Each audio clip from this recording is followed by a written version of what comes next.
وبرکاتہ۔ الحمد للہ الحنان المنان الذي خلق الإنسان وعلمه البيان، والصلاة والسلام على رسوله سيد الإنس والجان وعلى آله وأصحابه ذوي الخير والإحسان، أما بعد فأعوذ بالله من الشيطان الرجيم، بسم الله الرحمن الرحيم۔ أفحسبتم أنما خلقناكم عبثا وأنكم إلينا لا ترجعون، صدق الله مولانا العظيم، وبلغنا رسوله النبي الأمين المتين المختار الكريم، ونحن على ذلك لمن الشاهدين والشاكرين، والحمد لله رب العالمين۔ بارگاہ رسالت معاب صلی اللہ تعالیٰ علیہ وسلم میں درود پاک کا ہدیہ پیش کریں۔ اللہم صلی علی سیدنا و مولانا محمد معدن الجود والکرم وآلہ واصحابہ الکرام وابنہ الکریم وبارک وسلم صلاۃ دائمۃ سرمدا ابدا۔ آج پہلی مرتبہ جمعہ میں معذرت کے ساتھ بیٹھ کر کے مجھے خطاب کرنا پڑ رہا ہے، علالت کی وجہ سے دعا فرمائیں اللہ صحت عطا فرمائے، اور دین کے کاموں میں اللہ تعالی ہماری قوتوں کو اور مضبوط فرمائے۔ عزیزان گرامی وقار، قرآن عظیم یوں ارشاد فرماتا ہے، افحسبتم انما خلقناکم عبثا، کیا تم یہ گمان کرتے ہو کہ ہم نے تمہیں بیکار میں پیدا کیا ہے؟ پہلی چیز، کیا تم یہ گمان کرتے ہو کہ ہم نے تمہیں فضول پیدا کیا ہے، بیکار میں پیدا کیا ہے؟ جیسے کچھ لوگ سوچ کر کے بیٹھے ہیں آج۔ وَأَنَّكُمْ إِلَيْنَا لَا تُرْجَعُونَ، اور رب تعالیٰ فرماتا ہے کیا تم یہ گمان کر کے بیٹھے ہو کہ تم ہماری طرف نہیں لوٹائے جاؤ گے، ہماری طرف نہیں پھیرے جاؤ گے؟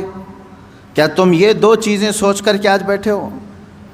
تو ان چیزوں کو اپنے ذہن سے نکال دو۔ اللہ رب العزت نے دنیا میں کوئی بھی چیز فضول پیدا نہیں فرمائی۔ تمہاری بات تو الگ ہے، اس نے ایک چھوٹے سے کیڑے مکوڑے کو بھی پیدا کیا ہے تو اس کا اپنا ایک کام ہے، اس میں حکمتیں ہیں اللہ کی۔ انسان، تم تو اشرف المخلوقات ہو، اور آپ کو بیکار میں پیدا کرنا ہو ہی نہیں سکتا۔ اتنا بڑا دنیا کا عجوبہ ہے انسان کہ جسے سمجھتے سمجھتے آج دنیا ہزاروں سال کا سفر کر چکی لیکن اسے سمجھ نہیں سکی۔ مجھے یہ بتائیں، ترقیات کے اس زمانے میں جہاں ہر چیز بنائی جا چکی ہے لیکن دوسرا انسان پیدا کیا نہیں گیا، آج تک دنیا میں روبوٹ تو بنے ہوں گے لیکن تمہارے دلوں کے اندر جو فیلنگز ہے وہ کون ڈالے گا اس کے اندر؟ ایک دوسرے سے محبت کرنا یا نفرت کرنے کے جو جذبے ہیں یہ کون اس مشین کے اندر ڈال سکے گا؟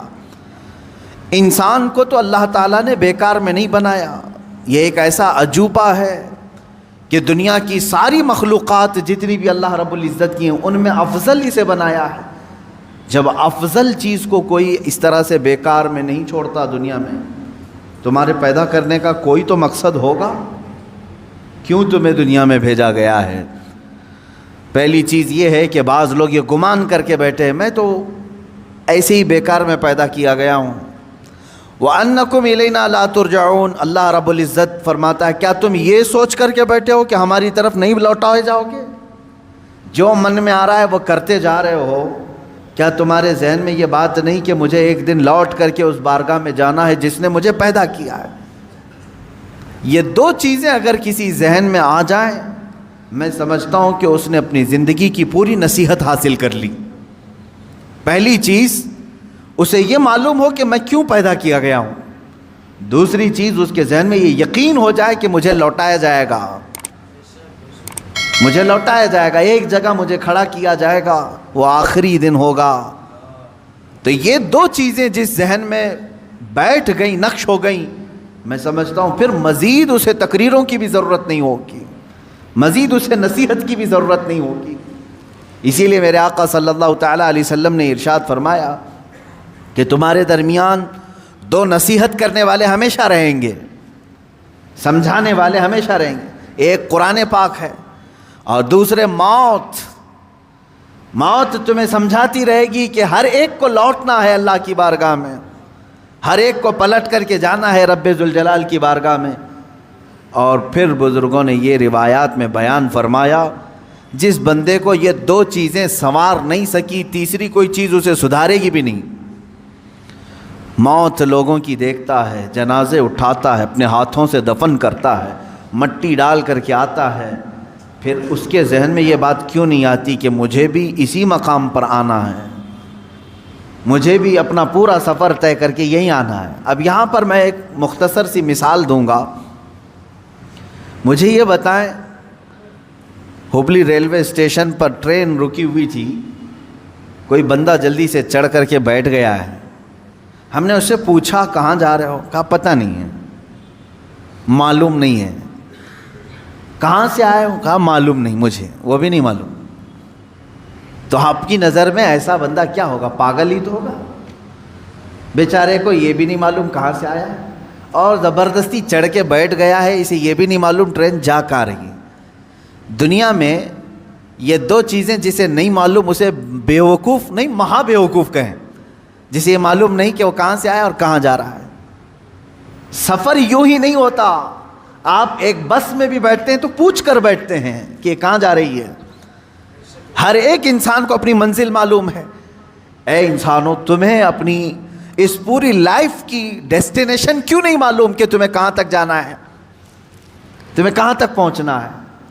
ایک بات تو قرآن نے ہمیں بتا دیا ہے کہ ہم آئے کہاں سے تھے؟ جنت سے آئے تھے، کیونکہ ہمارے باپ کا وطن ہے جنت۔ آدم علیہ السلام وہاں رکھے گئے تھے، وہ اتارے گئے دنیا میں، ایک لمبا سفر طے کیا۔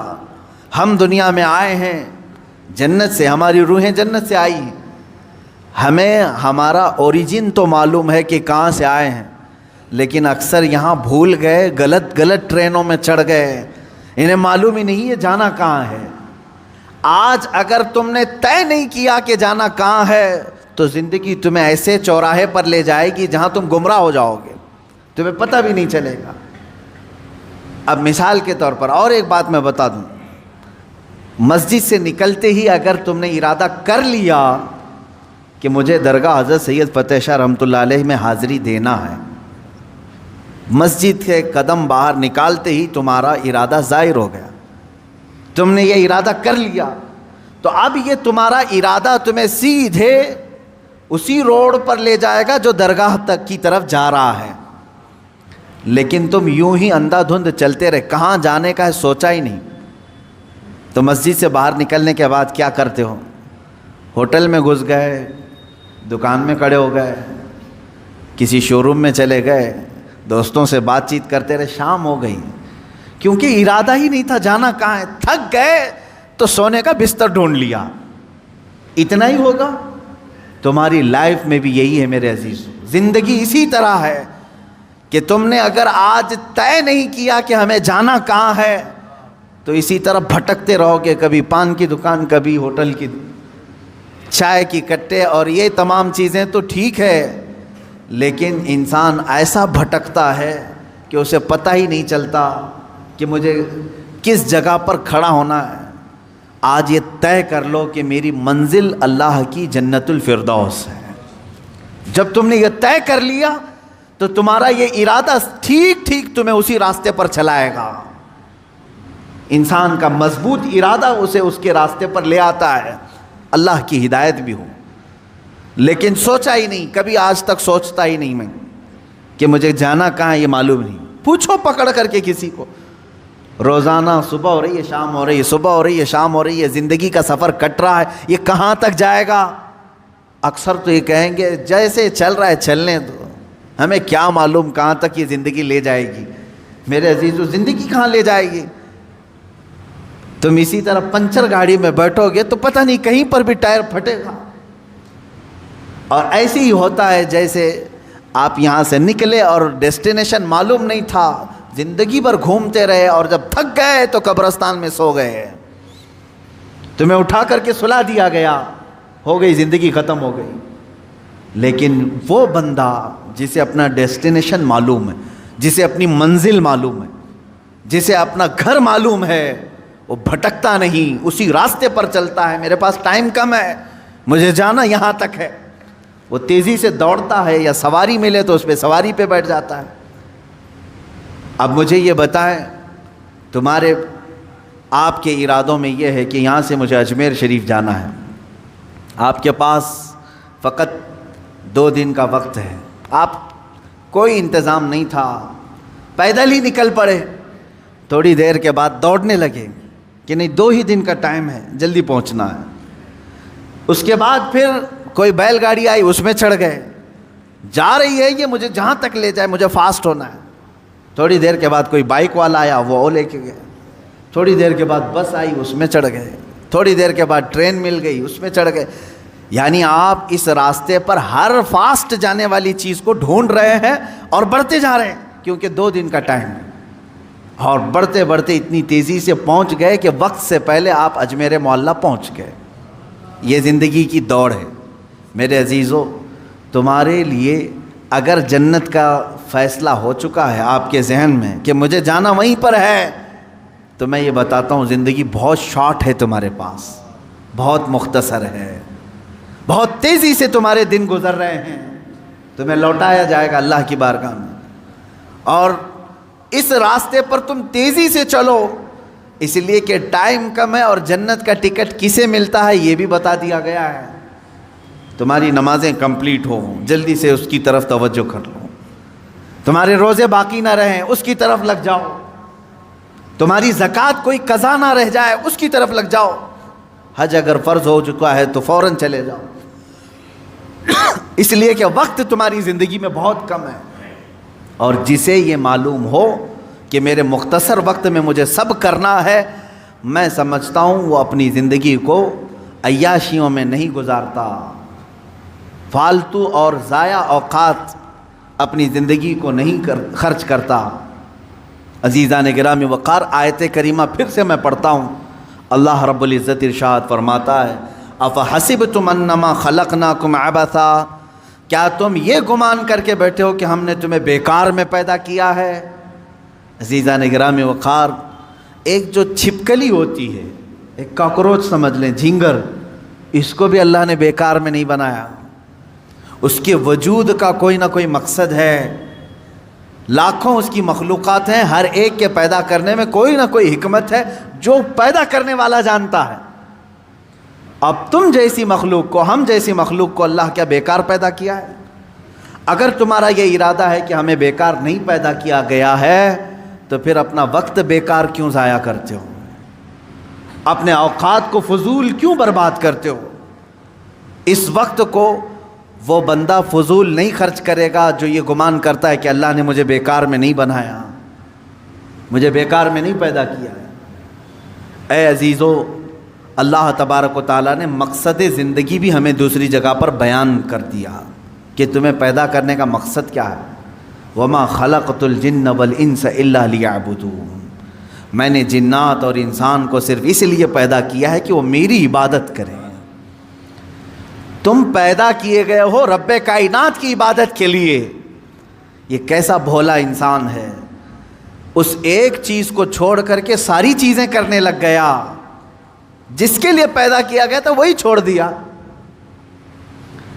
یہ ایسے ہی اس کی مثال ہے کہ ایک چرخہ جو ہوتا ہے، مشین، کپڑے سینے والی مشین، کس کام کے لیے ہوتی ہے؟ کپڑے سل کر کے دے، لیکن وہ مشین جو ہے ایڈوانس بن گئی اس زمانے میں، وہ پریس کر کے بھی دے رہی ہے، کپڑا پریس کر کے بھی دے رہی ہے، کپڑے کو طے کر کے بھی دے رہی ہے، کپڑے کو دھل کے بھی دے رہی ہے، ایڈوانس ہو گئی۔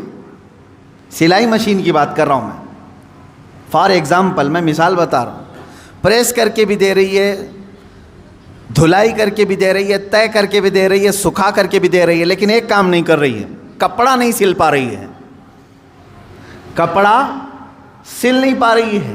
تو آپ کیا کہیں گے؟ پھر اس کو سلائی مشین کیوں کہہ رہے ہیں؟ یہ تو دھلائی مشین ہوئی نا، یہ تو پریس کرنے والی ہوئی نا، یعنی ایڈوانس سارے کام کر رہی ہے، لیکن جس کام کے لیے اس کو سلائی مشین کہا جا رہا تھا وہ کام نہیں کر رہی ہے، سل نہیں پا رہی ہے۔ سیم یہی مثال کچھ انسانوں کی ہے، یہ سارے کام کر رہا ہے دنیا میں، بہت سارے کام کر رہا ہے، لوگوں کا دل رکھنے میں صبح سے شام کر دیتا ہے، شام سے صبح کر دیتا ہے، پھر بھی لوگ اس سے راضی نہیں ہو پاتے۔ وہ اپنے گھر بنانے میں اتنا مصروف ہے کہ خون پسینہ ایک کر چکا ہے، وہ اپنی دکان سجانے کے لیے اپنے کمر توڑ چکا ہے، سب کر لیا، لیکن جس کام کے لیے بنایا گیا تھا وہ عبادت وہی نہیں کر پا رہا ہے، اسی چیز میں غافل ہے۔ اسی لیے میرے عزیزو، جو انسان اپنا مقصد زندگی بھول جائے، اس کی ایک ہی اس کا انجام ہے، اس کا ایک ہی رزلٹ ہے۔ مثال کے طور پر میں اپنے گھر واشنگ مشین لایا کپڑے دھلنے کے لیے۔ کس کام کے لیے؟ کپڑے دھلنے کے لیے، لیکن اب وہ کپڑے دھلنا چھوڑ چکی ہے، ریپیئر کرایا پھر بھی ریپیئر نہیں ہو رہی، آخر کام کیا بچا؟ اس کو کباڑ خانے میں ڈالنا ہے، بھنگار میں ڈالنا ہے، اسکریپ۔ جس کام کے لیے میں مشین لیا تھا وہ نہیں کر رہی ہے، اس کا صرف ایک ہی کام ہے، اسکریپ، کیونکہ دوسرا خریدتا بھی نہیں۔ ٹوٹی ہوئی مشین کو، بیکار مشین کو خریدتا بھی کوئی نہیں، اسکریپ میں جائے گی۔ یاد رکھ لو، جس مقصد کے لیے تمہیں اللہ نے بنایا، عبادت، اگر اس میں کامیاب نہیں ہو سکے تو اسکریپ کا اڈا جہنم ہے، وہی ڈالا جائے گا۔ یہ بیکار کی تمام چیزیں وہیں پر ڈال دی جائیں گی۔ جنہوں نے اپنے آپ کو تباہ کیا، اپنے آپ کو برباد کیا، ان کا ٹھکانہ دوزخ ہے، کیونکہ تم نے جس مقصد کے لیے اللہ نے تمہیں بنایا، اسی مقصد کو چھوڑ کر دنیا کو راضی کرنے میں لگ گئے۔ اب میں آپ کو بتاتا ہوں شیطان ہمیں اپنے اصلی مقصد سے کیسے پھیرتا ہے، ڈائیورٹ کیسے کرتا ہے، تاکہ جس کو کہتے ہیں کنسنٹریشن، توجہ کا مرکز، جو چیز ہونی چاہیے اس سے کیسے شیطان تمہیں موڑتا ہے، بار بار موڑتا ہے۔ تم کو اللہ رب العزت کو راضی کرنا چاہیے تھا، تم نکلے اپنے گھر سے کہ میں اپنے رب کو راضی کرنے کے لیے چل رہا ہوں، درمیان میں تمہیں کوئی دوست ملا، اس نے یہ بتایا کہ فلاں دوست تو تجھ سے بہت ناراض ہے، پتہ نہیں کل تو نے اس کو کچھ کر دیا تھا، کیا تو نے کچھ کیا تھا، تمہارے دل میں اس دوست کی ناراضگی کی بات آئی، سوچا کہ اس کو منا لیتا ہوں کسی طرح، یا جھگڑا کر لیں یا کچھ بھی۔ بیچ میں جو دوست تمہیں بتانے کے لیے آیا تھا وہ شیطان تھا، جو تمہیں اللہ کو تم راضی کرنے نکلے تھے، اس نے تمہارا دماغ ڈائیورٹ کر دیا ایک انسان کی طرف۔ تم جا رہے تھے رب ذوالجلال کی عبادت کے لیے، اسے منانے کے لیے، شیطان نے تمہارے دل میں یہ بات ڈال دی کہ پہلے اس کا کام کر دو، اور ادھر چلے گئے، اس کو مناتے رہے، وہ نہیں مانا۔ یہاں تک کہ کچھ لوگ ایسے ہیں جن کو منانے میں تمہیں برسوں لگ جاتے ہیں، وہ نہیں مانتے ہیں، ہوتا ہے ایسے۔ آپ اچھا کام کر کے، انہیں سلام پہنچا کر کے، انہیں تحفے دے کر کے منانے کی کوشش کرتے ہیں، نہیں مانتے کچھ لوگ۔ ہائے افسوس، میرا مولا تو صرف ایک ہی سجدے میں مان جاتا ہے، ایک سجدے میں مان جاتا ہے، یہ نہیں معلوم ہے بندوں کو۔ افسوس ہے کہ جسے بہت جلدی منایا جا سکتا تھا، اسے چھوڑ کر ہم دنیا کو منانے میں لگ گئے۔ آپ پوری زندگی کا اگر تجزیہ کریں تو میں آپ کو بتاتا ہوں، ساری چینجز آپ نے صرف اور صرف دنیا والوں کے لیے کر لی اپنے آپ میں، ساری چینجز۔ آپ نے دنیا کو دیکھا یہ بہت فیشن کر رہی ہے، اور اس طرح سے اگر میں کپڑے پہنوں تو یہ مجھے عزت سے دیکھیں گے، نہیں پہنوں گا تو مجھ سے دور ہو جائیں گے۔ فیشن چل رہا ہے، پینٹ ادھر سے پھاڑنا ہے، ادھر سے پھاڑنا ہے، پہننا ہے، تو تم نے صرف اور صرف ان کا دل رکھنے کے لیے، ان کے سامنے اپنا سٹیٹس رکھنے کے لیے اپنے آپ کو چینج کر لیا۔ شیطان ہے وہ جو تمہیں عیاشی کی طرف لے جاتے ہیں انسانوں کی شکل میں۔ قرآن پاک میں آپ نے نہیں سنا، اللہ رب العزت نے فرمایا من الجنتی والناس، یعنی وسوسے ڈالنے والے جو شیاطین ہوتے ہیں وہ جنات میں سے بھی ہوتے ہیں، انسانوں میں سے بھی ہوتے ہیں۔ شیاطین الانس والجن، قرآن میں یہ بھی آیا ہے، انسانوں میں بھی شیطان ہوتے ہیں، جنات میں بھی شیطان ہوتے ہیں۔ انسانوں میں کیسے؟ تمہارے دوست کی شکل میں آئے گا، کبھی تمہیں پتہ بھی نہیں چلے گا، اور وہ تمہارا ذہن ڈائیورٹ کر رہا ہوگا، تمہیں بھٹکا رہا ہوگا، اور اس کی باتوں پر تم نے اپنے آپ کو بدل لیا. ایک مسئلہ میں آپ کو بتا دوں, شریعت کا مسئلہ, اس سے آپ اندازہ کریں کہ ہم کس قدر شیطان کی پیروی کرتے ہیں اور کتنی جلدی ڈائیورٹ ہو جاتے ہیں. ہمیں منانا چاہیے تھا اللہ کو, کیونکہ وہی ہماری منزل ہے, وہی ہمارا مقصود ہے, لیکن ہر دن ہر لمحے ہم ڈائیورٹ ہوتے جاتے ہیں. اب مسئلہ جو میں بتا رہا تھا وہ یہ ہے, دو مسئلے میں بتاتا ہوں, ایک نماز کا, ایک وضو کا ہے. اکثر لوگوں کی یہ شکایت بھی میرے پاس آتی ہے, استنجا کر کے آئے, پیشاب کر کے باہر آئے, وضو کرنے کے لیے بیٹھے تو ایسا لگ رہا ہے کہ قطرہ ٹپک رہا ہے یا پیشاب کا قطرہ پھر سے نکل گیا. ایسے کئی لوگوں کو ہوتا ہے. پھر گئے وہ, پھر دھو کر کے آئے, پھر لگا کہ نہیں پیشاب کا قطرہ نکل رہا ہے. یہ اطمینان نہیں ہوتا کچھ لوگوں. حالانکہ استنجا کریں آپ, پورا اس میں استبرا ہے, یعنی کھانس کر کے ہو یا اٹھ کر کے, بیٹھ کر کے, پیر کو موڑ کے, کسی بھی طرح سے آخری قطرہ نکال دیں, یہ ٹھیک ہے. لیکن اس کے بعد آپ وضو کرنے کے لیے آئے, تب یہ وسوسہ آ رہا ہے, پیشاب کا قطرہ نکلا, پیشاب کا قطرہ نکلا. اب کیا حکم کیا ہے آپ کے لیے؟ ایک نمبر 1 یہ وضو کا مسئلہ, اس کا بھی حکم میں بتاؤں. دوسرا مسئلہ سن لیں, نماز. 4 رکعت ظہر کی پڑھنے کے لیے کھڑے تھے, یا 4 رکعت عصر یا عشاء کی, 2 رکعت پڑھے, تیسری رکعت میں کھڑے ہوئے تھے. اب شک ہونے لگا کہ دوسری ہے کہ تیسری ہے. تیسری میں کھڑے تھے, یہ شک ہونے لگا یہ چوتھی ہوگی کہ تیسری ہوگی. ایسا ہوتا ہے بہت سارے لوگ. نماز کا ایک مسئلہ یہ ہے. اب وضو کا ہے, دونوں کا حکم کیا ہے اس سے میں آپ کو اپنی زندگی کے متعلق بتاؤں گا. پہلا والا جو مسئلہ ہے پیشاب کے قطرے کا, پہلی مرتبہ ایسا کبھی ہوا ہے تو جاؤ دھل لو. ایک بار ایسا ہوا کہ پیشاب کا قطرہ ٹپکا ہے یا لگ رہا ہے, جاؤ دھل کے آ جاؤ.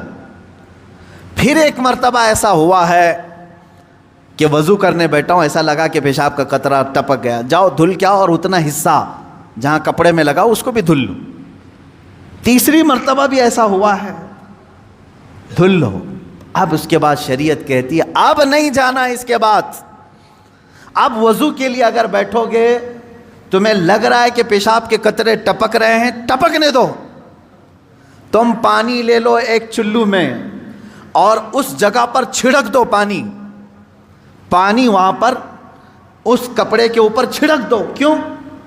اس لیے کہ کہا گیا ہے کہ بعد میں اگر تمہیں وسوسہ بھی آنے لگے تو یوں سمجھ لو یہ پیشاب کا قطرہ نہیں بلکہ میرا چھڑکا ہوا پانی ہے, میرا چھڑکا ہوا پانی. اچھا ایسا کیوں کرایا گیا؟ شک تو ہو رہا ہے. سنیں فقہائے کرام نے فرمایا اے بندے تجھے عبادت اللہ کی کرنی ہے. کس کی کرنی ہے؟ اللہ کو راضی کرنا ہے. اور یہ جو وسوسے آ رہے ہیں تجھے یہ شیطان کے ہیں. اگر تو بار بار اٹھ کر کے دھونے کے لیے چلا جائے گا تو بات یہ ہوگی کہ تو شیطان کی پیروی کر رہا ہے اللہ کو چھوڑ کر کے. یہاں شریعت نے یہاں تک کہا کہ شیطان کی پیروی ہو جائے گی اگر کثرت سے تو کرنے لگ گیا. جب شیطان وسوسہ ڈالا اٹھ گئے, جب شیطان شک ڈالا پھر اٹھ گئے. بار بار اگر خیال آ رہا ہے تو اس پر عمل کرنا جائز نہیں. پانی چھڑک لو اور کہو میں شیطان کی پیروی نہیں کروں گا, میرے مولا کی عبادت کروں گا. دوسرا مسئلہ نماز کا کہ جس میں اگر 3 میں 4 میں شک ہو, ایک بار ہو گیا تو چلو دوہرا لو, 2 بار ہو گیا تو چلو ٹھیک ہے, جتنا یقین ہے اس کے آگے کی رکعتیں پڑھ لو.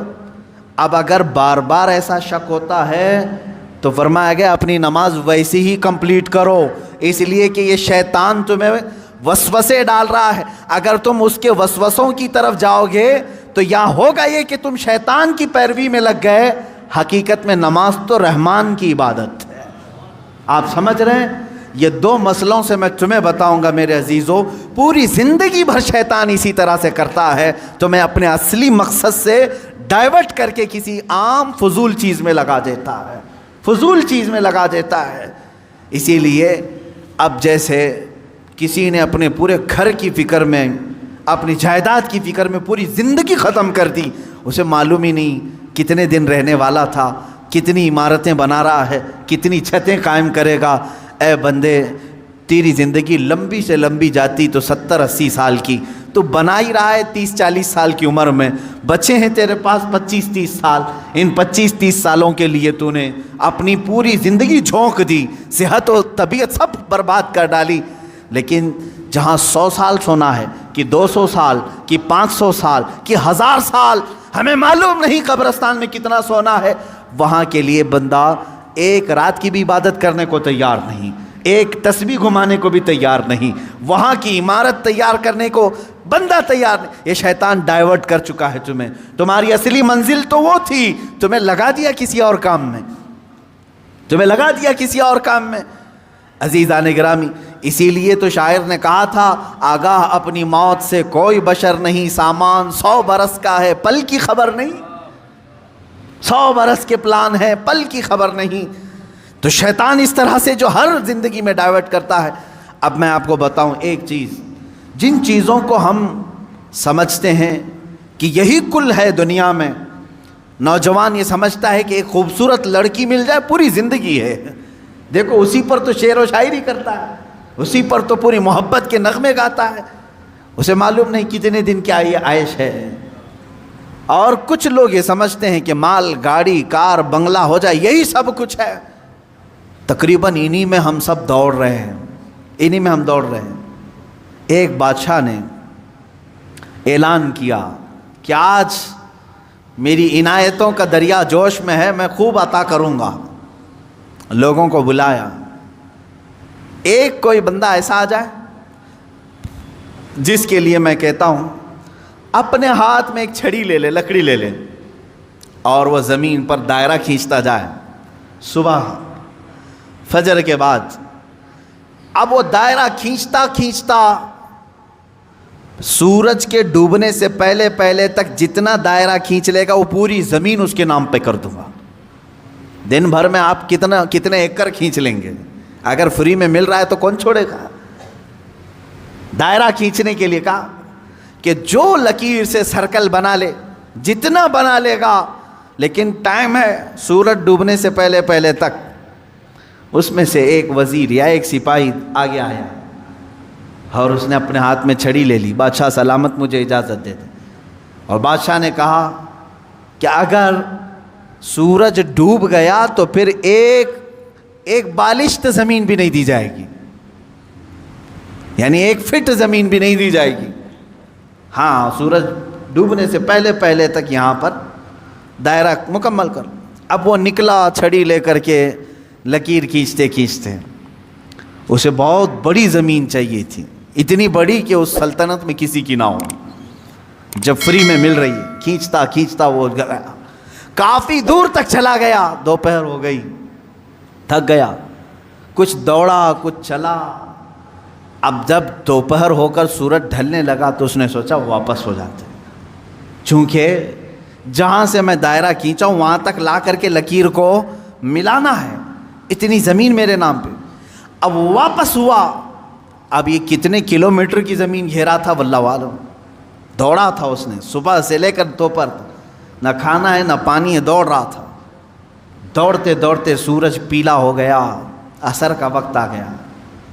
اب اس نے دیکھا کہ بادشاہ کا محل اور سپاہی سب قریب نظر آ رہے ہیں، دل میں ٹھنڈک ہو گئی، میں پہنچ جاؤں گا، سورج کے ڈوبنے سے پہلے پہلے میرے بگننگ پوائنٹ جو ہے جہاں سے سٹارٹ ہوا تو وہاں تک پہنچنا ہے مجھے۔ لیکن تھک گیا تھا، آزا جواب دے رہے تھے، نڈھال ہو گیا، شاید آدھا کلومیٹر یا 1 کلومیٹر باقی رہ گیا ہوگا، چلنے کی سکت نہیں رہی۔ لیکن باہر سے وہاں سے لوگ آوازیں دے رہے تھے، بہت لمبی زمین تو نے گھیرا ہے، اتنی بڑی زمین کسی کو نہیں ملے سلطنت میں، آ جا دوڑتے ہوئے۔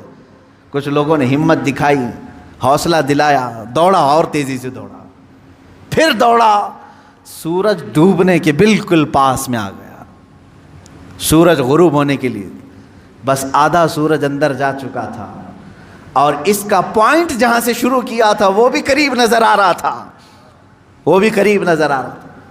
دوڑا اور دوڑا، یہاں تک کہ اپنے اس پوائنٹ کے بالکل پاس میں پہنچا، لیکن سورج ڈوبا۔ کتنا باقی تھا؟ سورج ڈوبنے سے پہلے پہلے وہ اپنے پوائنٹ پہ پہنچ گیا. اس طرح کہ پیر اس کے ایک طرف، ہاتھ اس کے اس طرف، سو کر کے اس نے اپنی لکڑی آگے کی، پوائنٹ پر پہنچ گیا. اس کے